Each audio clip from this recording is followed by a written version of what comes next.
എല്ലാവർക്കും ഒരിക്കൽ കൂടി ദിസ് ഈസ് എ ജെ വ്ളോഗ്സിലേക്ക് സ്വാഗതം. അപ്പോൾ ഇന്ന് നമ്മൾ ഉണ്ടാക്കാൻ പോകുന്നത് നല്ല അടിപൊളി ഒരു എഗ് മയണൈസ് സാൻഡ്വിച്ച് ആണ് കേട്ടോ. ഇത് ബ്രേക്ക്ഫാസ്റ്റ് ആയിട്ടോ 4 മണിക്കത്തെ പിള്ളേർക്ക് കൊടുക്കുകയോ അങ്ങനെയൊക്കെ ആയിട്ട് വേണമെങ്കിൽ നിങ്ങൾക്ക് ഉപയോഗിക്കാം. ഉണ്ടാക്കി കൊടുക്കാം. വളരെ എളുപ്പത്തിൽ തന്നെ ഉണ്ടാക്കാം, വീട്ടിൽ തന്നെയുള്ള ഇൻഗ്രീഡിയൻസ് ഒക്കെ വെച്ചുകൊണ്ട് തന്നെ. പിന്നെന്താ, അപ്പോൾ ഈ റെസിപ്പിയൊക്കെ കണ്ടിട്ട് വരിക.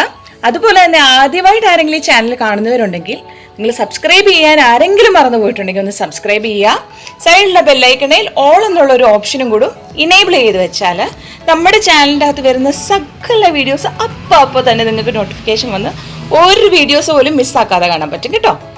അപ്പോൾ നമുക്ക് ഇതിൻ്റെ ഇൻഗ്രീഡിയൻസും ഉണ്ടാക്കുന്ന രീതിയൊക്കെ കണ്ടിട്ട് വരാം. പിന്നെ ഒരു കാര്യം, ഇത് സാധാ എഗ് മയോണൈസ് പോലത്തെ റെസിപ്പി അല്ല, ഒരു ചെറിയ ട്വിസ്റ്റൊക്കെ നമ്മൾ കൊടുത്തിട്ടുണ്ട് കേട്ടോ. അപ്പോൾ എല്ലാവരും കണ്ടിട്ട് വരിക. അപ്പോൾ എഗ് മയോ സാൻഡ്വിച്ചിന്, ഈസി സാൻഡ്വിച്ചിന് എന്തൊക്കെ വേണമെന്ന് നോക്കാം. നമുക്ക് ബ്രെഡിൻ്റെ സ്ലൈസ് വേണം, മയോണൈസ് വേണം. ഇത് എഗ് മയോണൈസ് തന്നെയാണ് കേട്ടോ. പിന്നെ ചില്ലി ക്രഷ് ചെയ്തത് വേണം. പിന്നെ മല്ലിയില വേണം, ആവശ്യത്തിന് ഉപ്പ്, പെപ്പർ പൗഡർ, അൺസോൾട്ടഡ് ബട്ടർ വേണം, ചെറിയൊരു നാരങ്ങ വേണം, പിന്നെ ചെറുതായിട്ട് കൊത്തി അരിഞ്ഞ് സവാള വേണം, പിന്നെ ഒരു ചെറിയ ഗാർലിക് ഒന്ന് ക്രഷ് ചെയ്തെടുത്തത്, പിന്നെ ഞാനിവിടെ 4 പുഴുങ്ങിയ മുട്ട എടുത്തിട്ടുണ്ട്. അപ്പം ആദ്യം തന്നെ നമുക്ക് ഈ പുഴുങ്ങിയ മുട്ടയൊന്ന് ഉടച്ചെടുക്കാം കേട്ടോ. അപ്പം നമ്മൾ ഉടച്ചെടുത്തിട്ടുണ്ട്. ഇനി ഇതിലേക്ക് കുറച്ച് അരിഞ്ഞു വെച്ചേക്കുന്ന സവാള ചേർത്ത് കൊടുക്കാം. മല്ലിയില ചേർത്ത് കൊടുക്കാം, ഒരു ലേശം. കുറച്ച് ഉപ്പ് ചേർത്ത് കൊടുക്കുക. ഉപ്പ് ഒരു ലേശം ചേർത്ത് വെച്ചാൽ മതിയേ. ലേശം നാരങ്ങ പിഴിഞ്ഞു കൊടുക്കാം. നാരങ്ങയുടെ ഇത്രേ എടുത്തിട്ടുള്ളൂ. ഇനി കുരുമുളക് പൊടി ഇട്ട് കൊടുക്കാം, അതും ഒരു നുള്ള്. ഇതൊന്നും ഞാൻ കൃത്യ അളവ് പറയാത്ത ഓരോരുത്തരുടെ ഇഷ്ടത്തിനനുസരിച്ചാണ്. കുരുമുളക് പൊടി ഇട്ട് കൊടുത്തു. ഇനി നമുക്ക് ഒരു ലേശം ഗാർലിക്, അത് ഞാൻ കൊത്തി അരിഞ്ഞതാണ്, അതും കൂടി ചേർത്ത് കൊടുത്തു. ഇനി മെയിനായിട്ടുള്ള ഇൻഗ്രീഡിയൻ്റ് ആണ് മയണൈസ്. ഞാനിവിടെ ആദ്യം 2 ടീസ്പൂൺ മാത്രമേ ഇടുന്നുള്ളൂ, അത് നിറച്ച് കേട്ടോ. എന്നിട്ട് നമുക്കിതൊന്ന് ഇളക്കി കൊടുക്കാം. ഇനി നിങ്ങൾക്ക് വേണമെന്നുണ്ടെങ്കിൽ മാത്രം ഒരു ലേശം മഞ്ഞൾ പൊടി ഞാൻ ചേർത്ത് കൊടുക്കുക. ഇത് ഫോട്ടോ ഒക്കെ എടുക്കുമ്പോൾ ഒരു എടുപ്പുണ്ടാവും. ഇത് കമ്പൽസറി അല്ല, ഇതങ്ങനെ ആരും ഇടാറുമില്ല. പിന്നെ ഞാൻ ഫോട്ടോ ഒക്കെ എടുക്കുന്നതിന് അങ്ങ് ഇട്ടതാണ്. ഇനി നമുക്ക് ഈ 2 ബ്രെഡിലോട്ട് ബട്ടർ പുരട്ടി കൊടുക്കാം. അതുപോലെ തന്നെ അപ്പുറത്തെ സൈഡിലും നമുക്ക് പുരട്ടി കൊടുക്കാം.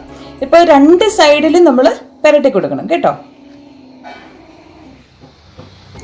ഇനി നമുക്കിതൊന്ന് ടോസ്റ്റ് ചെയ്തെടുക്കാവേ.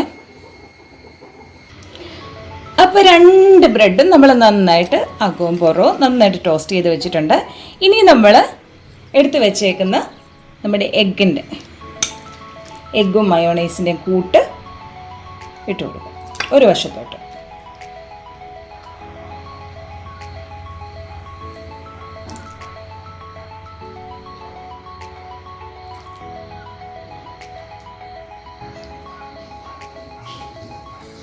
ചിലവർ ഈ ബ്രെഡിൻ്റെ സൈഡ് രണ്ടും അങ്ങ് ഇതില്ലേ ഈ ഒരു ഭാഗം അത് മുറിച്ച് കളയും. വേണമെന്നുണ്ടെങ്കിൽ മുറിച്ച് കളയാം.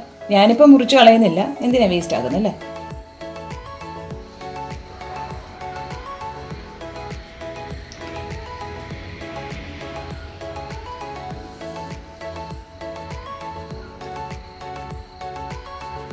ഈസി റെസിപ്പി അല്ലേ, ഇതെല്ലാവർക്കും ട്രൈ ചെയ്ത് നോക്കാം.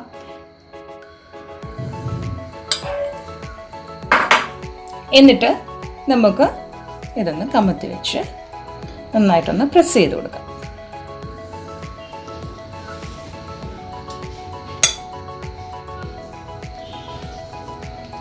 ഇനി നമുക്കിതൊന്ന് മുറിച്ചാലോ.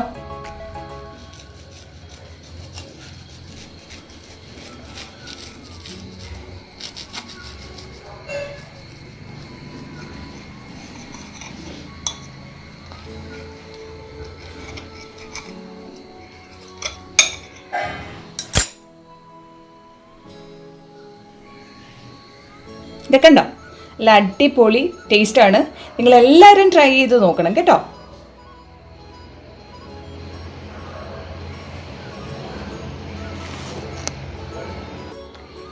ഇനി കഴിക്കുന്നതിന് മുന്നേ നിങ്ങൾക്ക് വേണമെന്നുണ്ടെങ്കിൽ നമുക്കിതിൻ്റെ പുറത്തോട്ട് ലേശം ചില്ലി ക്രഷ് ചെയ്തും കൂടി ഇട്ട് കൊടുക്കുക, അല്ലെങ്കിൽ ഇതിൻ്റെ അകത്താണെങ്കിലും വെച്ച് കൊടുക്കാം. അപ്പോൾ എല്ലാവരും ട്രൈ ചെയ്ത് നോക്കണം, ശരിക്കും എല്ലാവർക്കും ഇഷ്ടപ്പെടും. രാവിലത്തെ ബ്രേക്ക്ഫാസ്റ്റ് ആയിട്ടോ പിള്ളേർക്ക് 4 മണിക്കോ വല്ലതും ഉണ്ടാക്കി കൊടുക്കാം. നല്ല അടിപൊളിയാണ്. അപ്പോൾ എല്ലാവരും ട്രൈ ചെയ്ത് നോക്കുക. അപ്പോൾ അടുത്തൊരു വീഡിയോയിൽ കൂടി കാണാം.